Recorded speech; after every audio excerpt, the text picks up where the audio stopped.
Hello भाई, नमस्ते dear student. तो कैसे हो आप सब? आई होप सब अच्छे होंगे और अपने एग्ज़ाम की प्रिपरेशन में लगे होंगे।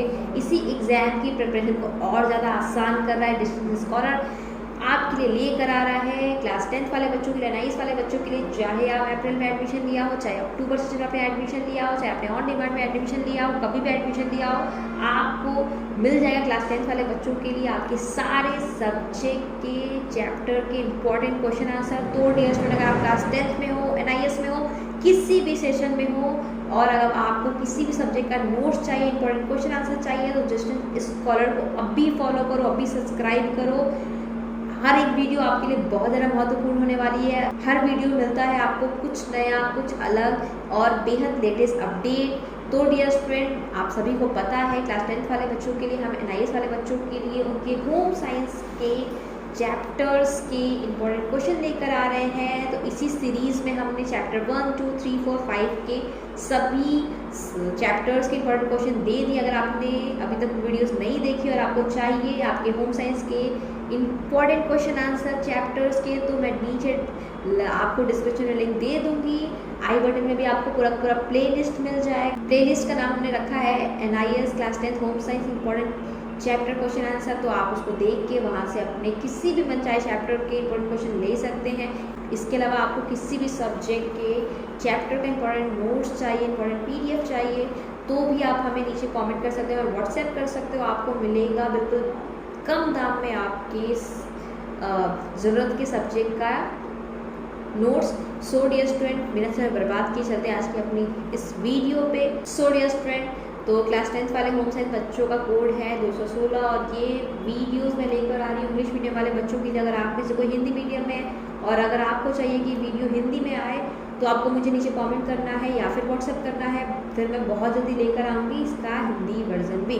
तो डियर स्टूडेंट, क्लास 10th वाले बच्चों के चैप्टर 6 का नाम है environment. So dear student, environment नाम से ही बहुत ज़्यादा क्लियर हो जाती है चीज़ें, क्योंकि इन्वायरमेंट हम बचपन से ही पढ़ते आ रहे हैं और इसके बारे में बहुत ज़्यादा ऐसा नहीं है कि ये टर्म बहुत ज़्यादा नया है और बहुत ज़्यादा आपको बताने की ज़रूरत है। तो इस चैप्टर के नाम से ही आपका आधा डाउट क्लियर हो जाएगा, क्योंकि आपके इसके अंदर जो भी क्वेश्चन आंसर आएंगे सारा कुछ उसी में से आने वाला है।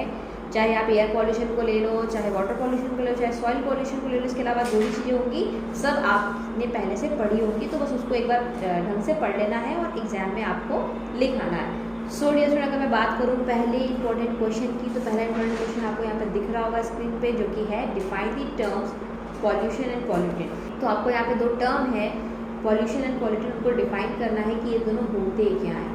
तो ये देखो मैंने यहाँ पे लिखा है, आप देख कर लिख सकते हो। इसके अलावा अगर आपको कोई बचपन का कोई इसका टर्म याद है तो यहाँ पे लिख कर आ जाना, गारंटेड मार्क मिलेगा, उसमें कोई सोचने वाली बात नहीं है।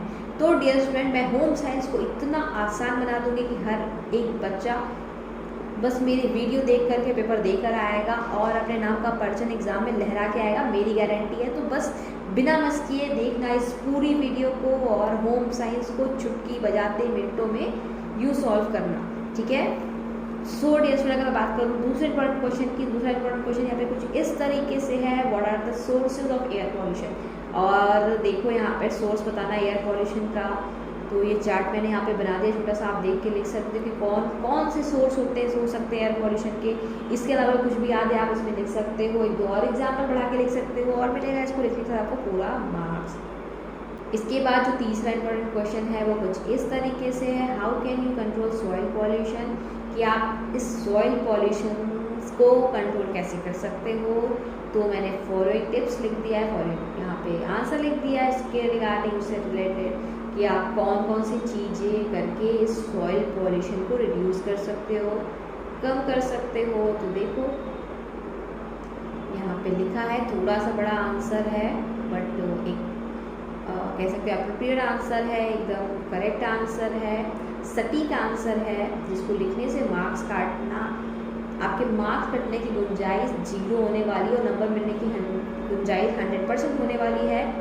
तो आंख बंद करके इस आंसर को लिख के आना और नंबर पाना डियर स्टूडेंट। देखो चौथा क्वेश्चन यहाँ पे क्या कह रहा है, चौथा क्वेश्चन कुछ इस तरीके से है, what are the effect of noise pollution. आप है कि नॉइज पॉल्यूशन के कौन कौन से इफेक्ट हैं, तो ये मैंने लिखा। नॉइज पॉल्यूशन इतनी ईजी चीज़ है, इतनी ईजी चीज़ है कि कोई बच्चा आंख बंद करके भी लिख सकता है। खैर आप आंख खोल के इसको एक बार पढ़ लो यहाँ पर और इस चैप्टर के और इसका सॉल्यूशन ऐसे ही लिख कर आना, ठीक है, और मिलेगा आपको फिर से एक बार पूरा मार्क्स। इसके बाद क्वेश्चन है यहाँ पर mention two pollutant which pollute both soil and water pollution. तो आपको वो सारे पॉल्यूटेंट के नाम लिखने हैं जो कि दोनों तरीके के पॉल्यूशन फैलाते हैं, चाहे आप सॉइल पॉल्यूशन कह लो चाहे वाटर पॉल्यूशन कह लो। तो ये हमने लिख दिया यहाँ पे पॉल्यूटेंट दो तरीके के जो कि दोनों ही के लिए कसूरवार हैं, ठीक है। आ जाओ क्वेश्चन नंबर 6 पर। क्वेश्चन नंबर 6 यहाँ पे है how can you reduce pollution cause by smoke in neighbourhood. अब आपके पड़ोस में कौन सा पॉल्यूशन फैला हुआ है, स्मोक फैला हुआ है, ठीक है, धुंध फैली हुई है। तो आप इसको कैसे रिड्यूस करो, कैसे कम कर सकते हो। तो देखो यहाँ पे मैंने कुछ 3 पॉइंट्स लिखे हैं, इनको कर करके आप इस स्मोक की समस्या को छूमंतर बाय बाय हमेशा के लिए कहने वाले हो, ठीक है। आओ क्वेश्चन नंबर 7 की बात करूँ। और ये स्टूडेंट अगर आपको इसका PDF चाहिए, आप चाहते हो कि घर पे आप इसको आराम से बैठ करके रिवीजन मारो, तो बस मेरे व्हाट्सएप नंबर को नीचे से ले लो, वहाँ पे जाके मुझे मैसेज करो और मिलेगा आपको ये PDF बेहद ही कम दाम पर, और फिर आप एग्ज़ाम में करना बल्ले बल्ले। तो बस आपको वो खरीदना है और पढ़ना है। और अगर आप मुफ्त में निवारण चाहते हो इसका, तो देखो मैं यहाँ पे पूरा का पूरा चैप्टर का क्वेश्चन आंसर मुफ्त में समझा रही हूँ। बस आप मेरे साथ नोट्स बनाते जाओ, स्क्रीनशॉट लेके रखो और बाद में बैठ के आराम से पढ़ना। और मुझे थैंक यू मत बोलना भूलना, और अगर वीडियो अच्छी लगती तो लाइक भी ज़रूर करना, ठीक है। आ जाओ क्वेश्चन नंबर 7 पर। क्वेश्चन नंबर 7 है यहाँ पर why should be not defecate urinate and spit on soil. तो यहाँ पर क्वेश्चन है कि क्यों भाई हमें यूरिनेट नहीं करना चाहिए और थूकना नहीं चाहिए, कहाँ, मिट्टी में। तो सॉइल में हमें ये दोनों चीज़ें क्यों नहीं करनी चाहिए, इसके क्या हार्मफुल इफेक्ट, हार्मफुल रिजल्ट आपको देखने मिलेंगे थोड़े दिनों बाद, ठीक है। तो क्या होगा इससे, पूरा का पूरा यहाँ पे लिखा है। वैसे भी बैड मैनर है, ठीक है, नहीं करना चाहिए। और क्यों नहीं करना चाहिए, रीज़न यहाँ पर है, उससे क्या क्या इफेक्ट होगा, सॉइल को कैसे वो पूरी की पूरी ज़मीन ही बंजर हो जाएगी आगे चलकर, ठीक है, क्योंकि उसमें बहुत सारे हार्मफुल केमिकल्स होते हैं। और ये हमारे लिए ही नहीं, ये उसमें रहने वाले सॉइल में जो इंसेक्ट रहते हैं या फिर जो एनिमल्स भी होते हैं उनके लिए भी ये हार्मफुल है, ठीक है। तो पूरा का पूरा यहाँ पे सॉल्यूशन है, आप देख के लिख सकते हो। आओ इसके साथ बढ़ते हैं क्वेश्चन नंबर 8 की ओर। क्वेश्चन नंबर 8 यहाँ पे छोटा सा क्वेश्चन है, देखो क्या कह रहा है अभी। Give one example of agriculture operation which cause air pollution. तो आपको एक एग्रीकल्चर का ऐसा ऑपरेशन का नाम बताना है, ठीक है, जिससे कि भाई एयर पॉल्यूशन होता है, ठीक है। तो वो यहाँ पे मैंने लिख दिया है, बिल्कुल छोटा सा आंसर है, एक बार समझ लोगे तो लिखने में कोई दिक्कत होगी ही नहीं। तो ये सब क्वेश्चन ऐसे हैं कि जिनको रट नहीं सकते, आप पढ़कर समझ लोगे तो चैप्टर को समझने में दिक्कत नहीं होगी, आंसर को लिख कर आने में दिक्कत नहीं होगी। फिर मुझे तो कहोगे कि हाँ आपने कितने अच्छे से बताया, देखो ये क्वेश्चन हमारे एग्जाम में आ रहे हैं, ठीक है। और अगर आपका कोई दोस्त है वो भी होम साइंस के सब्जेक्ट से परेशान है, उसको इंपॉर्टेंट क्वेश्चन आंसर नहीं मिल रहे हैं, तो जाओ जाके हमारी वीडियो अभी शेयर करो और उनकी हेल्प करो, क्योंकि शेयरिंग इज़ केयरिंग। और यस में अगर मैं बात करूँ क्वेश्चन नंबर 9 की, तो क्वेश्चन नंबर 9 यहाँ पे कुछ इस तरीके से है, mention some natural sources of air pollution. तो आपको कुछ नेचुरल सोर्सेज बताने हैं एयर पॉल्यूशन के, ये देखो मैंने यहाँ पे लिख दिया है, ठीक है। और अगर मैं बात करूँ क्वेश्चन नंबर 10 की, तो क्वेश्चन नंबर 10 कुछ इस तरीके से है, give examples of 2 agriculture waste that cause water pollution. तो अभी यहाँ पर आपको 2 एग्रीकल्चर वेस्ट के नाम बताने हैं जिसके कारण वाटर पॉल्यूशन होता है, ठीक है। तो ये मैंने यहाँ पे लिखा है, जो कि एग्रीकल्चर वेस्ट हैं और जिनसे हमारा क्या गंदा होता है, पानी गंदा होता है भाई, ठीक है। आ जाओ बढ़ते हैं आगे और बात करते हैं क्वेश्चन नंबर 11 की। क्वेश्चन नंबर 11 आपको काफ़ी कह सकते हो कॉमन क्वेश्चन दिखेगा, आप बचपन से पढ़ते आ रहे हो और ये आपसे पूछा ही जाता है, तो इसका आंसर याद करने की ज़रूरत नहीं, एक बार देख लो और लिख कर आना, ठीक है।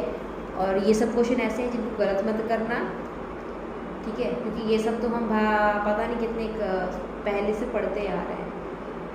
Name any 4 diseases which is cause by drinking polluted water. ऐसे कौन से 4 रोग हैं जो कि हमें गंदा पानी पीने से होता है, ठीक है। तो हमें से ऐसे बहुत सारे लोग हैं जिनको ये हुआ भी है। क्वेश्चन नंबर 12 क्या है, name 3 method by which water can be made safe for drinking at home. ऐसे कौन कौन से 3 मेथड है जिससे आप अपने घर के पानी को शुद्ध पीने लायक बना सकते हो।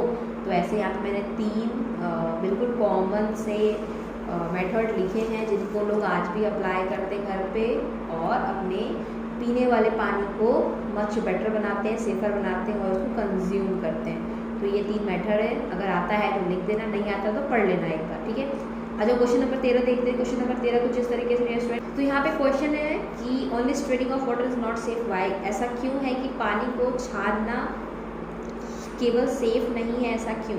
ठीक है, मतलब एक मेथड है ऊपर की छानना, एक मेथड हो सकता है पानी का जिससे पानी हमारा सेफ हो जाए, पीने लायक हो जाए, शुद्ध हो जाए, लेकिन ऐसा नहीं है। प्रैक्टिकली देखा जाता है कई बार कि छना हुआ पानी भी कई बार सेफ नहीं होता है, कंज्यूम करने लायक नहीं होता है। तो उसी का रीज़न देना है कि क्यों छना हुआ पानी भी कभी कभी गंदा साबित होता है।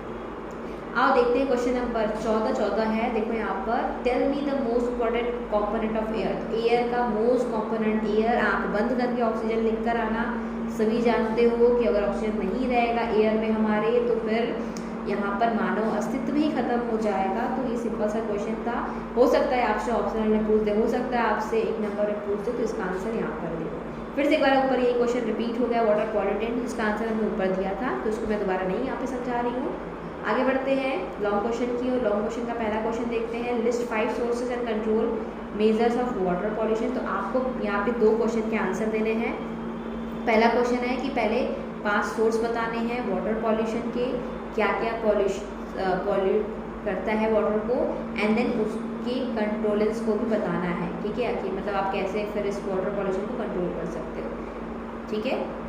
आओ देखते हैं क्वेश्चन नंबर 2 को। यहाँ पे mention some benefit that we get from the trees and plant. और ये तो बेहद इंपॉर्टेंट क्वेश्चन है और बेहद ज़रूरी क्वेश्चन है, समझना चाहिए कि ये क्वेश्चन का आंसर सभी को पता होना चाहिए, ठीक है।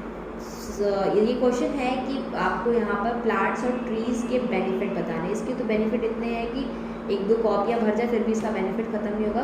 फिलहाल मैंने यहाँ पे छोटा से में आंसर देने की कोशिश की है, तो इन आंसर्स को लिख कर आना, इन पॉइंट्स को लिख कर आना, पूरे नंबर पाना। अगर इसके अलावा भी कोई पॉइंट आपके दिमाग में है तो उसको भी लिख कर आ सकते हो, बेझिझक होकर के, गलत नहीं होने वाला है, क्योंकि ट्रीज़ एंड प्लांट्स के अनगिनत बेनिफिट है, इसको गिनवाया नहीं जा सकता है, ठीक है। तो ये रहा इसका ये आंसर, और ये काफ़ी इंपॉर्टेंट क्वेश्चन भी है, तो एक बार पढ़ लेना। और डियर स्टूडेंट, इसी इम्पॉर्टेंट क्वेश्चन के साथ इस चैप्टर के सभी इम्पॉर्टेंट क्वेश्चन आंसर यहीं पे ख़त्म होती है। वीडियो भी यहीं पे एंड होता है, बट मैं प्रॉमिस करती हूँ इसके बाद वाली वीडियो मैं जल्दी लेकर आऊँगी आपके लिए। तो बस चैनल पे ऐसे ही बने रहिएगा, ऐसे ही प्यार देते रहिएगा, चैनल को सब्सक्राइब करके रखिएगा। जल्दी मिलते हैं अपनी अगली वीडियो में। Thank you and thanks for watching.